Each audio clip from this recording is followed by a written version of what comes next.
मेरी आवाज सुन पा रहे हो? कुआ में ढकेली संग की सहेली,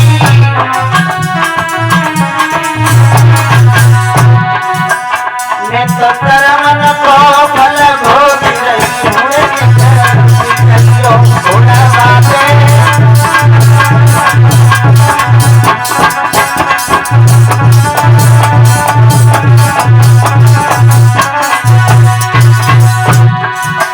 घोड़ा वाले जानन रुकी सैया तेरी नहीं हूँ घोड़ा वाले।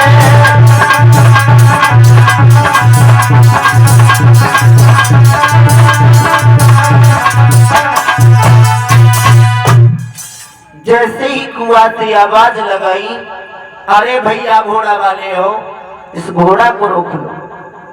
लेकिन महाराज घोड़ा वाले ने जब सुना, वही याति महाराज ने, तो जैसे ही कानों में आवाज पहुंची, घोड़ा को रोक लिया। और जैसे ही घोड़ा को रोका, उतर के खड़े हो गए। ये आवाज कहां से आ रही है? कुआ के पास में पहुंचे और जैसे ही कुआ के पास में जाकर के उन्होंने देखा, वो बेटी पड़ी हुई है। और महाराज घोड़ा की लगाम को खोल करके लटकाया नीचे और सहारा देकर के उस बिटिया को ऊपर निकालो। और जैसे ही ऊपर निकालो, अब तो खलाई पकड़ के ऊपर को निकाला। जैसे ही देखा, तुम कौन की बेटी हो, क्या नाम है तुम्हारा? मेरा? हाँ, मेरा नाम देवयानी है। तुम कौन की बेटी हो? जवाब दिया, मैं शुक्राचार्य ब्राह्मण की बेटी हूँ। कुआ में किसने ढकेल दिया तुम्हारे लिए? जवाब दिया, क्या बताएं, हमारे लिए कुआ में ढकेलने वाली हमारी और नहीं।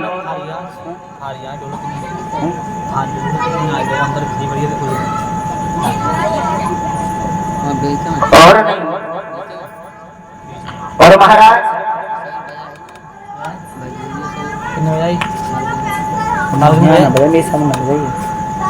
उसी समय जवाब दिया, वो मेरी एक सहेली थी, उसने मुझे कुआ में ढकेल दिया। वो तुम्हारी सहेली बनने की नहीं, वो दुश्मन तुम्हारी। क्यों? कि तुम्हारे लिए कुआ में ढकेला उसने, वो तुम्हारी दुश्मन थी। ताकि ऐसी लड़कियों के साथ में खेलने मत आया करो, चली जाओ तुम। और महाराज जवाब दिया, अब जाए तो जाए कहाँ, घर द्वार अब हमारा कहीं पर नहीं है। याति महाराज कहने लगे, तेरा दिमाग ठीक नहीं है, हो सकता है तू कुआं में गिर गई, तो इसका मतलब तेरा दिमाग काम नहीं कर रहा है। क्या कह रही है? अब मैं कहाँ जाऊं, और कोई जगह नहीं है, क्या मतलब? हाँ सुनो महाराज,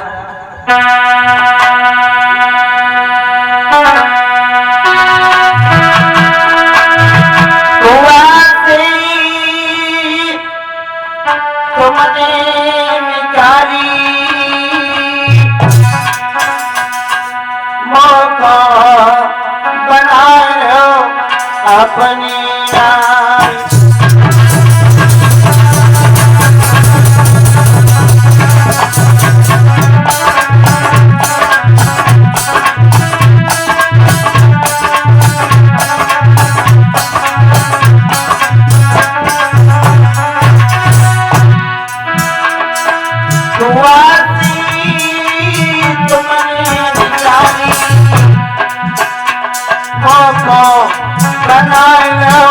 अपनी नारी।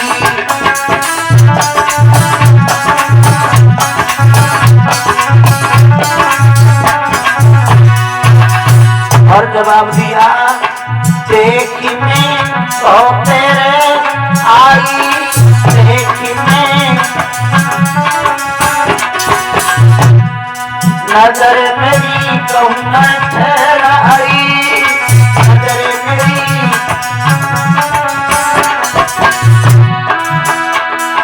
कर्म में यही लिखो है, कर्म में यही लिखो है,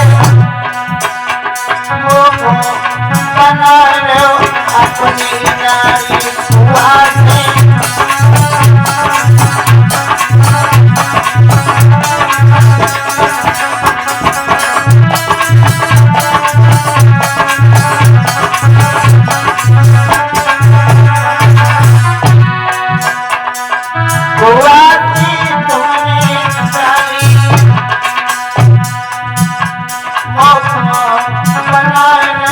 अपनी नारी हुआ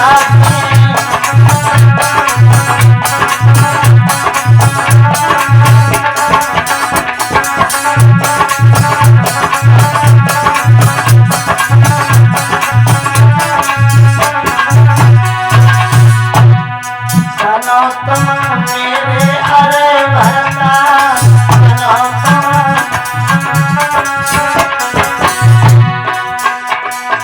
बनो तुम मेरे अरे भरतार बनो तुम कर्म में